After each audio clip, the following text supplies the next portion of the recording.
সাধারণত বাচ্চারা কিন্তু পাস্তা খেতে খুবই ভালোবাসে। আজকে আমি বাচ্চাদের টিফিনের জন্য পাস্তা বানিয়েছি। তো চলো দেখে নিই।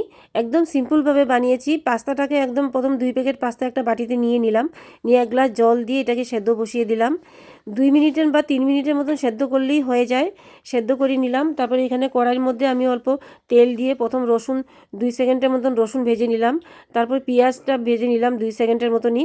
ভেজে নিয়ে তারপরে গাজরটা দিয়ে দিলাম। গাজরটা একটু শক্ত, সেজন্য গাজরটা একটু সময় ভেজে নিতে হবে। তারপরে দিয়ে দিলাম কাঁচা লঙ্কা। তারপরে দিয়ে দেবো এখানে টমেটো।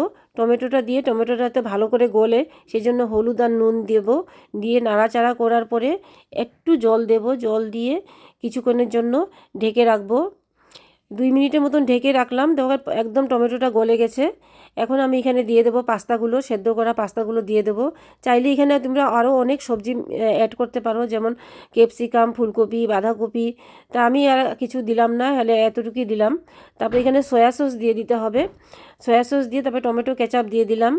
আর পাস্তা মশলা দিয়ে দেবো। পাস্তা মশলা এভাবে ছড়িয়ে দিতে হবে। দেওয়ার পরে কিছুক্ষণ ভালো করে নাড়াচাড়া করে নিতে হবে। ভালো করে মিশিয়ে নিতে হবে পাস্তার সাথে। মিশিয়ে নিয়ে তারপরে কিছুক্ষণ ঢেকে রাখার পরেই আমাদের পাস্তা হয়ে যাবে। তারপর সার্ভ করে নিলাম। যদি ভালো লেগে থাকে অবশ্যই সাবস্ক্রাইব করবে।